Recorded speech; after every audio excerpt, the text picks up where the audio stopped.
This is the WJTS News. In tonight's news, a man arrested is found to be in possession of a police badge. A woman faces multiple charges after shoplifting. Kerry Schneider makes his usual visit to the Humane Society. Kirk Exell will be in with sports. All this and more coming up next on 18 WJTS News.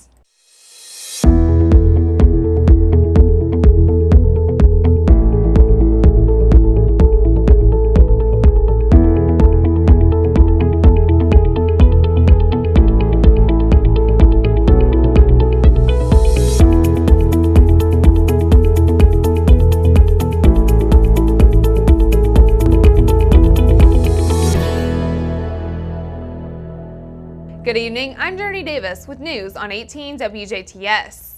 A Spencer County man who had to be rescued from the top of his vehicle will now face a citation after he apparently removed high water barricades and drove into high water on a county road northeast of Huntingburg early Monday morning.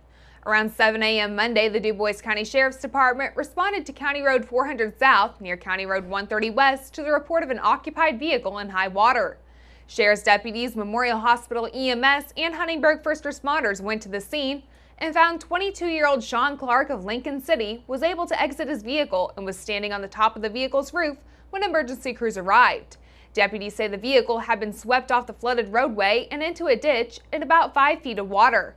First responders were able to safely reach him and bring him to safety. Clark refused medical treatment at the scene.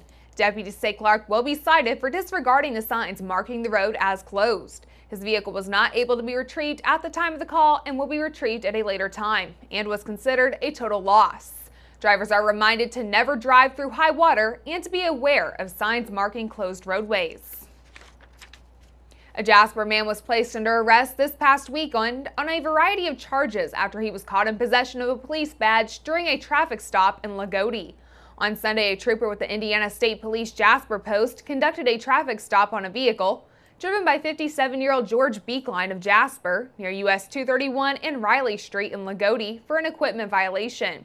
During the course of that investigation, police found that Beekline's driver's license status was listed by the BMV as a suspended infraction, which resulted in his vehicle being towed.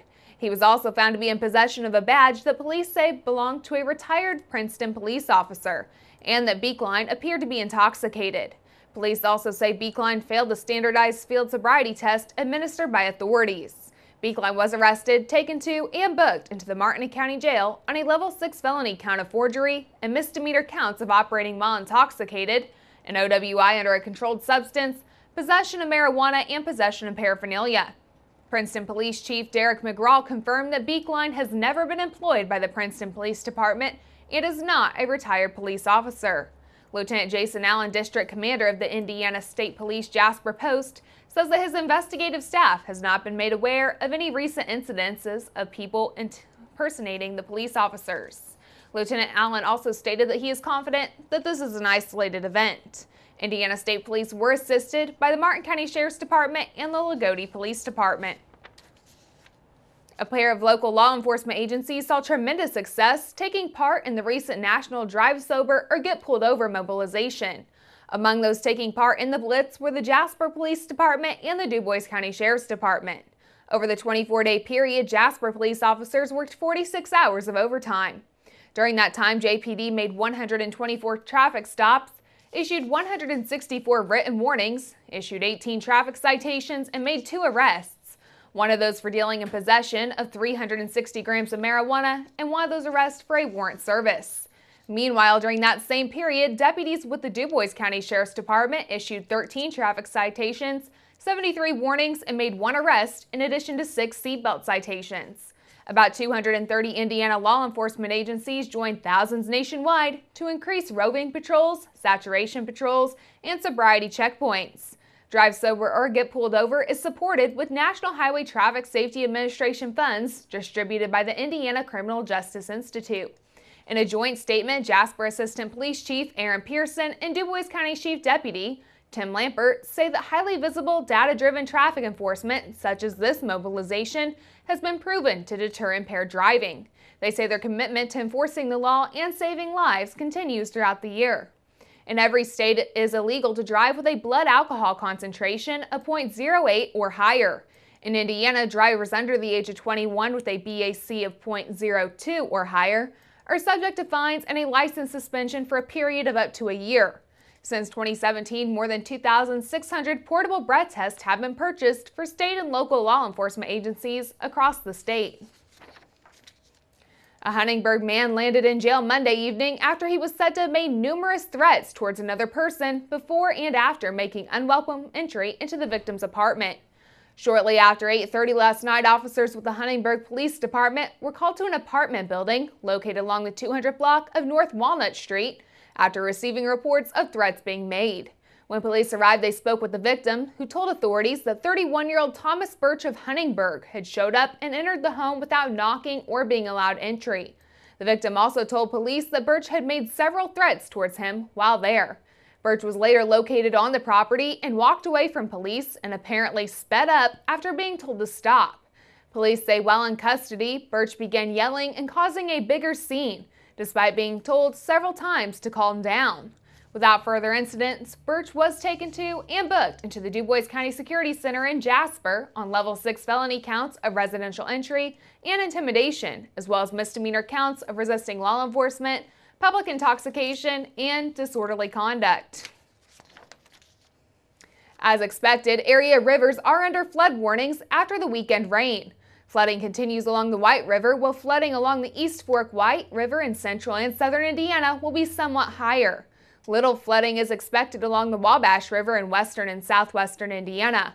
Rainfall of 2 to nearly 8 inches occurred in central and southern Indiana since Thursday evening. The previously very dry areas of southwest Indiana received the heaviest rainfall.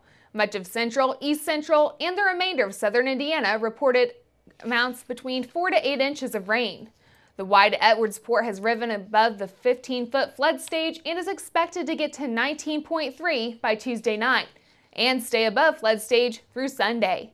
At Petersburg, the White is above its 16-foot flood stage and will rise to 19.2 by Saturday. The East Fork White at Shoals is forecast to top out at 13.5 feet by Saturday. Indiana conservation officers continue to investigate a boating accident that resulted in the rescue of an Owensboro man and the disappearance of another.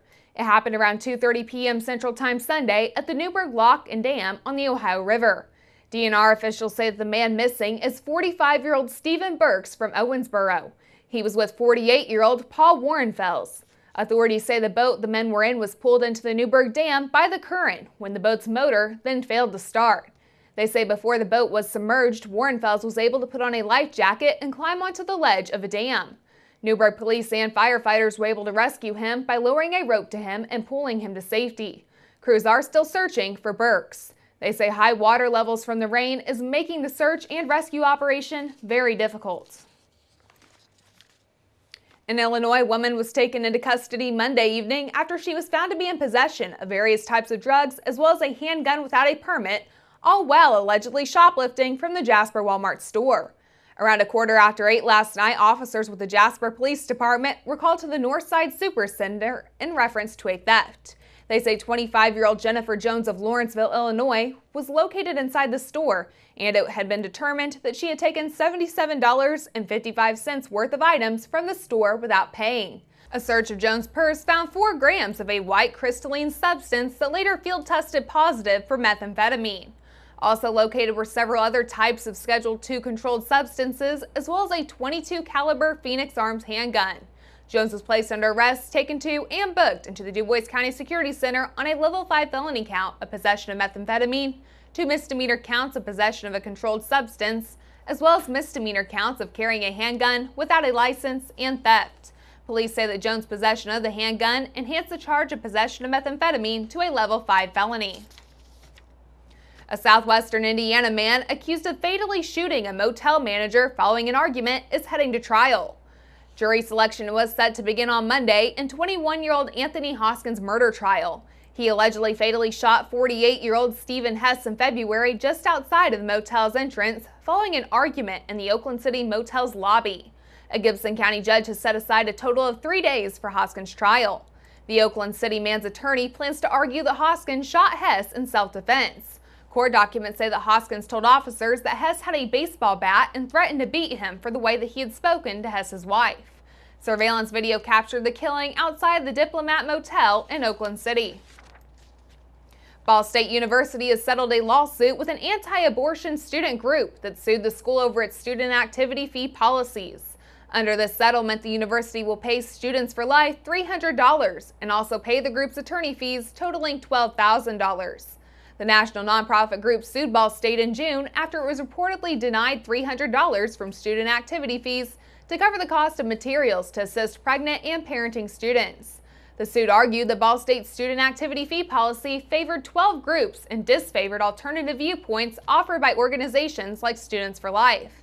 The settlement also calls for the university to revise its student activity fee guidelines. The settlement agreement states that it is not an admission of liability by the university.